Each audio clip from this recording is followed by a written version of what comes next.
Coucou les amis, je voulais faire un... Oui, oui, je voudrais... Voilà, je voudrais faire un direct Facebook, mais voilà, j'ai pas encore réussi, ça me fait encore la trouille de le faire parce que j'ai peur de bafouiller et puis de seul coup ne savoir pas quoi dire, parce que je suis quelqu'un qui prépare jamais rien, je marche à l'intuition. Donc du coup, je me suis dit, bon, même si c'est mes amis, je vais peut-être pas tenter le coup de me ridiculiser. C'est bête parce qu'au fait, tout est une histoire de leçon. Tout dépend à chaque fois comment on prend les choses. Si on les prend comme des échecs ou comme des leçons.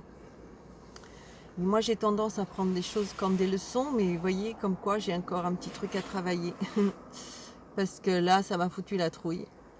Et, euh, et donc, du coup, j'ai pas osé. Mais voilà, je viens encore annoncer que ma page, mon profil Facebook va devenir également mon profil professionnel. Alors vous allez me dire, oui, mais tu racontes ta vie, tu dis des choses, tu joues des jeux. C'est vrai, je me suis posé toutes ces questions. Mais de l'autre côté, je me suis aperçue que de toute façon, mes clients, ça ne sera pas des gens conventionnels, parce qu'ils ne vont pas croire aux énergies, ne croient pas à l'état hypnotique, ne croient pas qu'on puisse aller parler à ses souffrances et les éliminer ensuite. Donc c'est pas grave. Ces gens-là ne viendront pas vers moi. Ils viendront vers moi peut-être en tant qu'ami, mais pas autant que client. Ou peut-être un jour. Mais voyez-vous, les gens qui m'ont le plus aidé, c'est les personnes qui ont osé s'ouvrir de leur propre vie et de leur propre expérience. Par exemple, j'ai une que j'ai toujours écoutée. Des fois j'arrête et après je reviens. C'est Isabelle Padovani. Parce que c'est une femme que quand elle parle, quand elle vous donne un exemple, elle parle d'elle. C'est quelque chose qu'elle a testé sur elle. Elle va vous faire une vidéo en train de dire, voilà, hier je me suis sentie comme ci et comme ça, et j'ai accueilli, et j'en ai tiré des conclusions, et j'en ai tiré des forces, et elle va vous donner des exemples. Et ça, voilà, ça parle, ça me parle, et ça m'aide. Maintenant, les gens, toutes ces thérapeutes qui sont là devant leur écran et qui vous font un speech avec beaucoup de tonicité, ils sont là, ils marchent en parlant et tout ça. Moi ça me parle pas. Vous savez pourquoi? Je ferme la fenêtre parce que je pense que voilà, qu'on va rien entendre. Tout ça, voyez-vous, ça me parle pas parce que c'est juste des belles paroles, mais on sait même pas si elle a testé sur elle. Maintenant que je parle de mes problèmes, des fois que je chouine aussi sur mon profil Facebook, c'est que je suis également humaine et je suis comme vous. C'est pas que parce qu'un thérapeute, il est thérapeute qu'il a plus de problèmes. Il a autant de problèmes que vous. On a tous nos problèmes, nos petits enfants intérieurs à régler. On a tous. Voyez-vous, là, je viens de passer un très mauvais moment, très très mauvais moment où j'étais au bas, très bas. Mais au fait, j'ai été. Ce qui a la différence entre un thérapeute, une personne qui est dans qui a fait, qui est dans ce genre de travail. La différence entre d'autres personnes, c'est que moi, quand je suis basse comme ça, quand je suis au plus fond, au fond des fonds, je vais essayer d'en tirer une leçon. Et je vais essayer d'aller voir pourquoi. Et je vais mettre un nom sur ma souffrance. Et quand on met un nom sur sa souffrance, elle est plus facile à éliminer. Parce qu'on va chercher l'émotion qui vous rend comme ça. Par exemple, là, ces derniers temps, je me suis aperçue qu'il m'empêchait. Enfin, à chaque fois que je planche, c'est pour mieux remonter et avec beaucoup plus de force. Parce que j'arrive dans ma descente, si je descends, c'est que je papillonne sur certaines choses que je ne règle pas parce que je crois que tout va bien et finalement, parce qu'en fait, elles ne sont pas encore réglées. Et là, je me suis aperçue que c'était la peur, que la peur me retenait de faire plein de choses. La peur m'empêchait de parler de ce que je fais. La peur parce que j'avais peur de faire des soins et que ça ne marche pas et que ça me retombe dessus.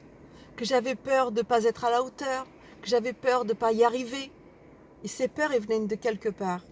Et donc le fait de chuter, j'ai mis un mot, j'ai mis un nom sur cette peur que j'avais. J'étais la chercher et j'étais travailler dessus.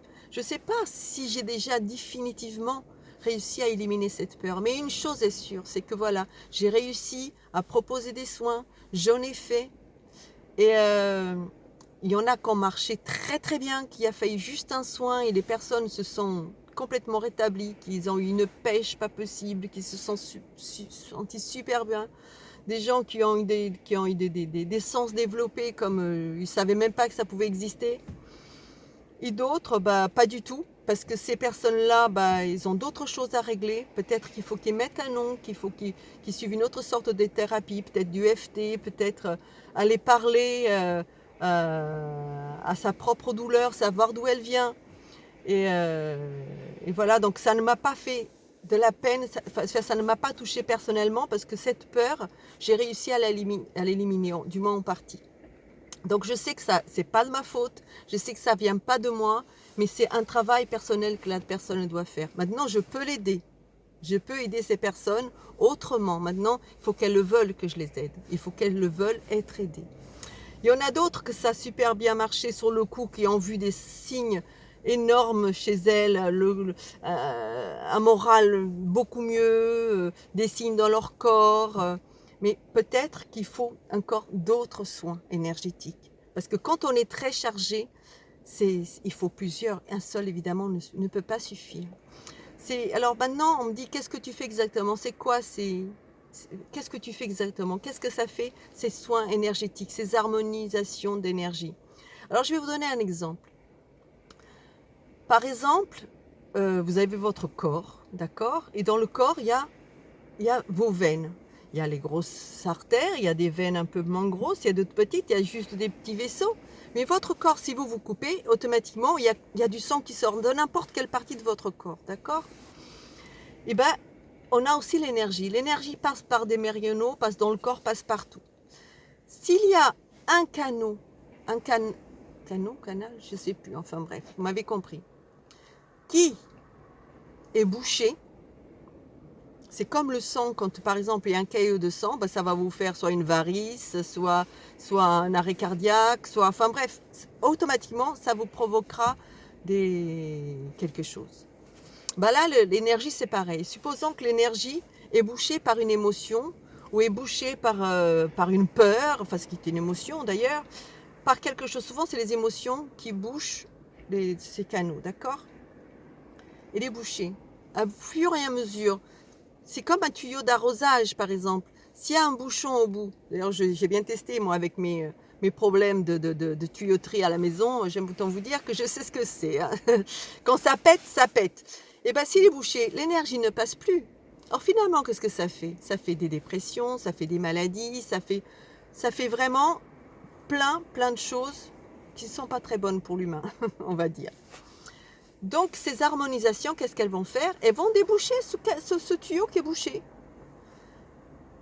Et petit à petit, évidemment, bah, tout rentre un peu dans l'ordre. Le moral va beaucoup mieux, tout va beaucoup mieux. Et comme de toute façon, les maladies viennent aussi beaucoup de la tête, il y a beaucoup de choses qui vont s'arranger. Mais des fois, un simple soin n'est pas suffisant. Parfois, il faut plusieurs. Parce que les tuyaux sont tellement bouchés par tellement d'années d'émotions qui en fait que les tuyaux sont bouchés, très bouchés. Et des fois, c'est pas qu'un, c'est plusieurs. Donc, un soin n'est pas suffisant. Alors, quand on vient me dire, écoute, j'étais très bien au début, et puis après, ça n'a pas été, c'est tout simplement que bon, il faut plusieurs soins. Voilà. Donc, qu'est-ce que je fais? Je fais donc des soins d'harmonisation. Et je fais aussi, donc j'aide la personne à aller parler sous un état hypnotique, parler à la douleur, parler à la souffrance, pour savoir d'où elle vient, est-ce qu'on peut l'éliminer. Et je fais aussi du FT, c'est pareil, on travaille aussi sur les méridianaux et sur les émotions. On libère. En fait, ce qu'il faut, c'est énormément libérer. Donc voilà, et vous savez, quand je fais un soin et la personne me dit j'espère que ça va durer. Non, il ne faut pas espérer que ça va durer.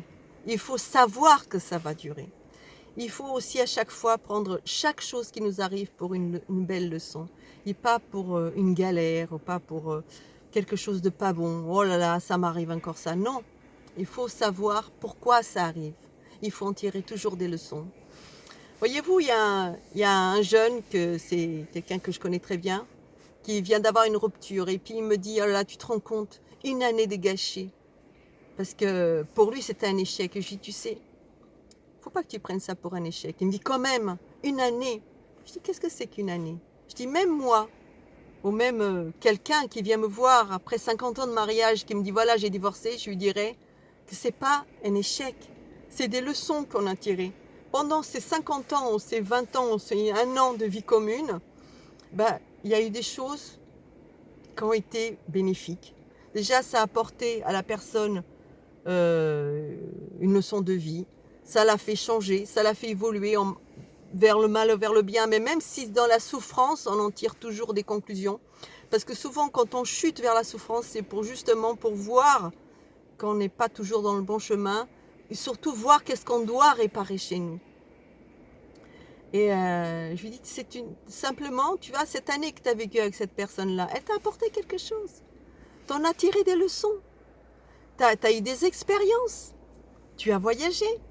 Tu as vécu des choses avec. Donc c'est une belle expérience que tu as vue. Oui, mais maintenant je ne me sens pas bien. D'accord. Maintenant tu ne te sens pas bien parce qu'il faut que tu passes à autre chose. Mais simplement, il ne faut pas que tu prennes ton année de relation avec cette personne comme un échec. Au contraire, j'en suis sûre que tu regardes, tu en as eu plein de belles choses qui sont sorties. Parce que tu as eu déjà l'expérience avec cette personne-là. Peu importe qu'elle finisse mal ou qu'elle était mal, mais il faut toujours voir qu'est-ce que ça t'a apporté. Il y a des gens qui, par exemple, qui ont eu des enfants et qui ont eu un mariage, mais ça s'est très mal passé, mais au moins, il y a toujours quelque chose à tirer. Elle a eu ces enfants-là avec cette personne-là. Et ces enfants-là, elle les adore. Et avec une autre personne, elle n'aurait pas eu ces enfants-là. D'ailleurs, ils n'auraient pas ressemblé à ça. Ils auraient peut-être les mêmes enfants, mais les mêmes âmes qui seraient venues chez elle, mais ce n'étaient pas les mêmes enfants. Voilà, donc en fait, chaque chose qu'on dit qu'elle est mauvaise, en fait, c'est une leçon. Il faut plutôt le prendre comme une leçon, pas comme une punition, pas comme quelque chose qui est mauvais qui nous arrive, mais comme une leçon. Voilà les amis, c'est comme voyez-vous, aujourd'hui, il ne fait pas très bon. Quoique la tempête qu'ils ont dit que ça allait être une méga tempête, bah, elle est passée.